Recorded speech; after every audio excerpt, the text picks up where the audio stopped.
Hello students, मैं सुधांशु स्वागत करता हूं आपका आशीष तिवारी यूट्यूब चैनल पर। आशा करता हूं कि आप सभी अच्छे होंगे। मैं इस चैनल के माध्यम से आप सभी के लिए लेकर आया हूं एक वीडियो लेक्चर सीरीज जो बेस है आपके ऑल यूजी कोर्सेज के फिफ्थ सेमेस्टर के 20th सेंचुरी वर्ल्ड हिस्ट्री 1900 से 1945 20वीं सदी का विश्व इतिहास 1900 से 1945 नाम की एक इम्पोर्टेंट किताब पर, जो कि आपका जेनरिक इलेक्टिव यानी कि आपका जीई का सब्जेक्ट है।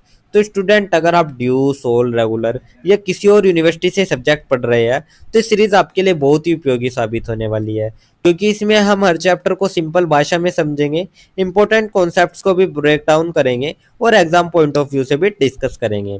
तो स्टूडेंट, अगर आप ड्यू सोल regular MC web and other किसी के भी सब्जेक्ट को आसानी से समझना चाहते हैं तो चैनल को सब्सक्राइब कर लीजिएगा, वीडियो को लाइक कर लीजिएगा और अपने दोस्तों के साथ शेयर करना ना भूलें। एंड सोल से रिलेटेड डेली अपडेट्स के लिए आप सभी हमारा व्हाट्सअप चैनल फॉलो कर लीजिएगा। तो चलिए शुरू करते हैं। मैं आपका स्वागत करता हूं ऑल यूजी कोर्सेज के फिफ्थ सेमेस्टर की 20th सेंचुरी वर्ल्ड हिस्ट्री 1900 से 1945 सब्जेक्ट के सेकंड यूनिट के चैप्टर नंबर 2 के इस वीडियो लेक्चर में। इससे पहले की वीडियो में अपने फर्स्ट यूनिट के इंपॉर्टेंट टॉपिक्स डिस्कस किए थे, और आज की वीडियो में हम यूनिट नंबर सेकंड का चैप्टर नंबर 2, जो कि हमारा यूरोप और विश्व में परिणाम राष्ट्र संघ को लेकर रहने वाला है, जो कि हमारा प्रथम विश्व युद्ध के जो भी परिणाम रहे उनके बारे में हम बात करेंगे। तो स्टूडेंट, चलिए इस चैप्टर की जो हम शुरुआत कर लेते हैं वो हम सबसे पहले एक छोटे से परिचय से कर लेते हैं। तो सबसे पहले हम एक छोटा सा परिचय देख लेते हैं। परिचय में हम देखेंगे प्रथम विश्व युद्ध 1914 से 1918 आधुनिक इतिहास की सबसे बड़ी घटनाओं में से एक था। तो स्टूडेंट, 1914 से 1918 तक चला हमारा प्रथम विश्व युद्ध, जो कि आधुनिक इतिहास की सबसे बड़ी घटना थी। तो स्टूडेंट सोचिए, यूरोप के लगभग सभी बड़े देश इसमें कूद पड़े और उनके साथ साथ उपनिवेश के लोग भी जबरदस्ती युद्ध में भेजे गए। इसमें यूरोप के लगभग सभी बड़े देश शामिल हुए और उपनिवेशों को भी लड़ाई में झोंका गया। युद्ध ने न केवल यूरोप बल्कि पूरी दुनिया की राजनीति, अर्थव्यवस्था और समाज को बदल दिया। लेकिन ये जो युद्ध था, ये युद्ध सिर्फ यूरोप तक सीमित नहीं रहा। इसके जो झटके थे वे पूरी दुनिया ने महसूस किए। राजनीति बदली, अर्थव्यवस्था हिल गई और समाज में कई बेचैनी पैदा हो गई। तो ये तो हमारा एक छोटा सा परिचय हो गया। परिचय के बाद जो हमारा नेक्स्ट टॉपिक आता है वो हमारा आता है प्रथम विश्व युद्ध की पृष्ठभूमि। तो अब हम बात कर लेते हैं हमारे प्रथम विश्व युद्ध की पृष्ठभूमि के बारे में। तो जो हमारा युद्ध था, ये हमारा इसके हमारी कई पृष्ठभूमि रही है, जिसमें हम सबसे पहले देखेंगे हमारी सामाजिक आर्थिक पृष्ठभूमि। तो सामाजिक आर्थिक पृष्ठभूमि में हम देखेंगे यूरोप में औद्योगिक क्रांति के बाद पूंजीवाद और साम्राज्यवाद बढ़ा। देशों के बीच बाजार और उपनिवेश हासिल करने की होड़ लगी। तो जो ये युद्ध था, प्रथम विश्व युद्ध, ये युद्ध अचानक नहीं हुआ था। इसके पीछे कई गहरी पृष्ठभूमि थी। सबसे पहली यही कि औद्योगिक क्रांति के बाद यूरोप में पूंजीवाद और साम्राज्यवाद बढ़ा। उसके बाद देशों के बीच उपनिवेश और बाजार हथियाने की होड़ थी। साथ ही राष्ट्रवाद की लहर ने जर्मनी और इटली जैसे देशों को आक्रामक बनाया। यानी कि जो जर्मनी और इटली जैसे देश थे, उन्होंने राष्ट्रवाद की लहर को से उन्हें आक्रामक बना दिया, और हथियारों की दौड़ और सैन्य समझौते ने तनाव को और बढ़ा दिया। तो जो हथियारों की दौड़ हुई थी और सैन्य समझौते हुए थे, उसने माहौल को और तनावपूर्ण बना रहे थे। यानी कि यह एक बारूद का ढेर था और बस एक चिंगारी का इंतजार कर रहा था। तो यही था हमारा प्रथम विश्व युद्ध की पृष्ठभूमि, जिसमें हमने सामाजिक आर्थिक पृष्ठभूमि देखी। तो ये थी हमारी प्रथम विश्व युद्ध की पृष्ठभूमि। इसके बाद जो हमारा नेक्स्ट टॉपिक आता है वो हमारा आता है प्रथम विश्व युद्ध की शुरुआत। तब हम देख लेते हैं जो हमारा वर्ल्ड वॉर फर्स्ट है, यानी कि जो हमारा प्रथम विश्व युद्ध है, उसकी शुरुआत किस तरीके से हुई थी। 28 जून 1914 को ऑस्ट्रिया के राजकुमार आर्केड फ्रांच फर्डिनेंड की हत्या सार्बिया में हुई। इससे चिंगारी भड़की और ऑस्ट्रेलिया सार्बिया युद्ध शुरू हुआ। तो वह चिंगारी आई हमारी 28 जून 1914 को, जब ऑस्ट्रेलिया के राजकुमार आर्कड्यूक फ्रांच फर्डिनेंड की हत्या सराजेवो सार्बिया में कर दी गई। तो यह घटना मानो आग में घी डालने जैसी थी। जल्दी ही जर्मनी, फ्रांस, ब्रिटेन, रूस और अंततः अमेरिका भी युद्ध में कूद पड़े। तो ऑस्ट्रेलिया ने सार्बिया पर युद्ध घोषित किया, और फिर जैसे डोमिनेज गिरते हैं वैसे ही जर्मनी, फ्रांस, ब्रिटेन, रूस और अंत में अमेरिका भी युद्ध में कूद पड़ा था। तो दुनिया देखते ही देखते खून और बारूद के समंदर में डूब गई थी। तो यही था हमारा प्रथम विश्व युद्ध और उसकी शुरुआत। तो यही थी हमारी प्रथम विश्व युद्ध की शुरुआत। इसके बाद जो हमारा नेक्स्ट टॉपिक आता है वो हमारा था युद्ध के परिणाम। तो अब हम बात कर लेते हैं हम इस युद्ध के, प्रथम विश्व युद्ध के क्या परिणाम रहे। तो 4 साल चले इस युद्ध ने दुनिया को हिलाकर रख दिया था। इसके जो परिणाम रहे उनमें सबसे पहले मानव हानि, लगभग 1 करोड़ सैनिक और लाखों नागरिक मारे गए। तो जो इस युद्ध में थे इसमें लगभग 1 करोड़ सैनिक और लाखों नागरिक मारे गए थे। साथ ही आर्थिक संकट, यूरोप की अर्थव्यवस्था तबाह, बेरोजगारी और भूखमरी आ गई थी। यूरोप की जो अर्थव्यवस्था थी वो चरमरा गई। राजनीतिक परिवर्तन, कई साम्राज्य टूटे, ऑस्ट्रेलिया हंगरी, ओटोमन साम्राज्य, जर्मनी और रूस साम्राज्य। तो कई पुराने साम्राज्य भी टूट गए। साथ ही जिसमें नए राष्ट्र थे, नए देश थे, पोलैंड, युगोस्लाविया, चेकोस्लोवाकिया जैसे नए राष्ट्र बने। नए राष्ट्र जैसे देश भी अस्तित्व में आए। रूस में क्रांति हुई। युद्ध के दौरान ही 1917 में रूसी क्रांति हुई और सोवियत संघ बना। तो रूस में क्रांति इसी दौरान हुई थी 1917 में, जो कि बोल्शेविक क्रांति हुई और इसे सोवियत संघ की नींव भी पड़ी थी। तो यही थे हमारे युद्ध के परिणाम, जो कि मैंने आपको बता दिए हैं। इसके बाद जो हमारा नेक्स्ट टॉपिक आता है वो हमारा आता है युद्ध के प्रभाव। तो अब हम बात कर लेते हैं, जब हमारा प्रथम विश्व युद्ध हो गया तो उसके क्या क्या प्रभाव रहे। तो इसमें जो प्रभाव में सबसे पहला आता है वो आता है यूरोप की महाशक्ति वाली छवि कमजोर हुई, अमेरिका और जापान मजबूत होकर उभरे। तो युद्ध ने दुनिया का संतुलन बदल दिया। जो यूरोप की महाशक्ति वाली छवि थी वो कमजोर पड़ गई। इसके विपरीत जो अमेरिका और जापान थे वे मजबूत होकर उभरे थे। उपनिवेशों में स्वतंत्रता आंदोलन तेज हुए, समाज में निराशा और असुरक्षा का माहौल बना, जिससे बाद में फांसीवाद और नाजीवाद पनपे। तो जो उपनिवेश से थे उसमें स्वतंत्रता आंदोलन की जो गति थी वो तेज हो गई। साथ ही यूरोप के भीतर लोगों में निराशा और असुरक्षा का माहौल बना, जिससे आगे चलकर फांसीवाद और नाजीवाद को जन्म दिया। तो यही थे हमारे प्रथम विश्व युद्ध के प्रभाव, जो कि मैंने आपको बता दिया है। तो यही थे हमारे युद्ध के प्रभाव। इसके बाद जो हमारा नेक्स्ट टॉपिक आता है वो हमारा आता है, क्या प्रथम विश्व युद्ध को टाला जा सकता था। तो अब हम बात कर लेते हैं कि जो हमारा प्रथम विश्व युद्ध था, क्या उसको रोका जा सकता था, क्या उसको टाला जा सकता। अगर यूरोपीय देश साम्राज्यवादी प्रतिस्पर्धा छोड़कर बातचीत करते तो युद्ध टल सकता था, लेकिन राष्ट्रवाद, हथियारों की दौड़ और गुप्त सैन्य गठबंधनों इसे लगभग अनिवार्य बना दिया।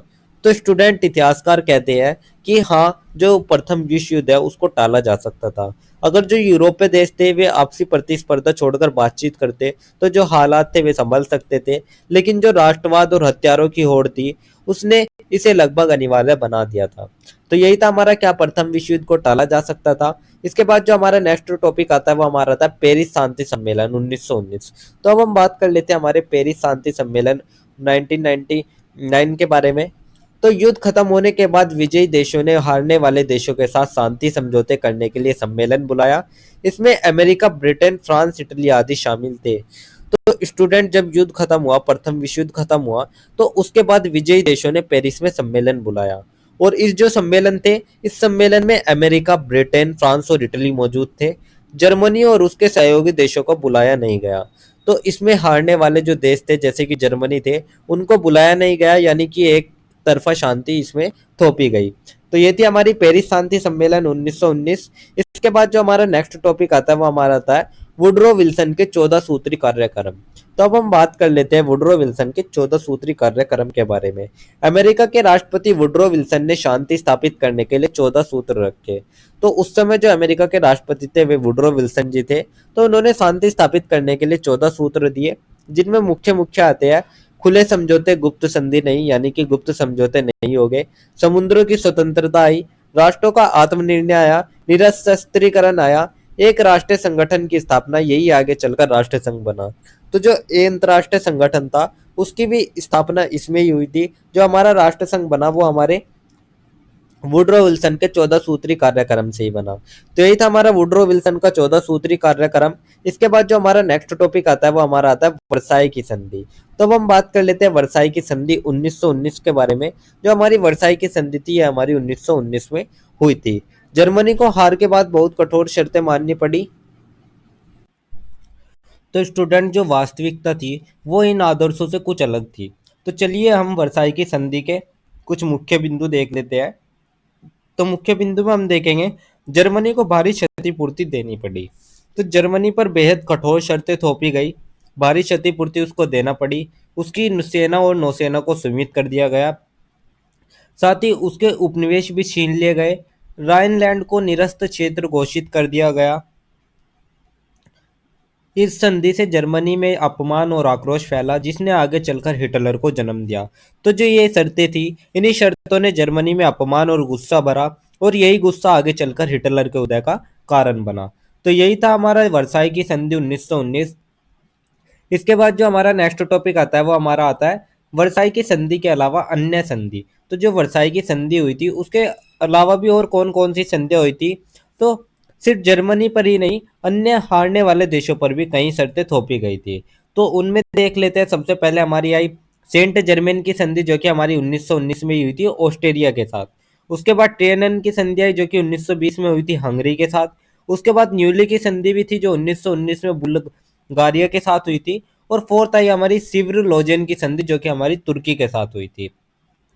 तो ये थी वे कुछ ऐसी संधि जो वर्साई की संधि के अलावा थी। तो ये थी हमारी वर्साई की संधि के अलावा अन्य संधियां। इसके बाद जो हमारा नेक्स्ट टॉपिक आता है वो हमारा आता है पेरिस शांति सम्मेलन की आलोचना। तो अब हम पेरिस शांति सम्मेलन की कुछ आलोचनाएं कर लेते हैं। विजयी देशों ने न्याय की जगह बदला लिया, हारने वाले देशों को अपमानित किया गया, इससे शांति की बजाय द्वितीय विश्व युद्ध की नींव रखी गई। तो लोगों ने कहा यह जो सम्मेलन था पेरिस शांति सम्मेलन, यह कोई सम्मेलन शांति नहीं थी, बदली बदले की राजनीति था। तो हारने वालों को इसमें अपमानित किया गया, और यही कारण है कि असली शांति नहीं बनी, बल्कि द्वितीय विश्व युद्ध की जो नींव थी वो इसी समय रखी गई। तो यही थी हमारी पेरिस शांति सम्मेलन की आलोचना। इसके बाद जो हमारा नेक्स्ट टॉपिक आता है वो हमारा आता है द्वितीय विश्व युद्ध का उत्तरदायित्व। इतिहासकार मानते हैं कि वर्साई की संधि और पेरिस सम्मेलन की नीतियां ही द्वितीय विश्व युद्ध के लिए जिम्मेदार थी।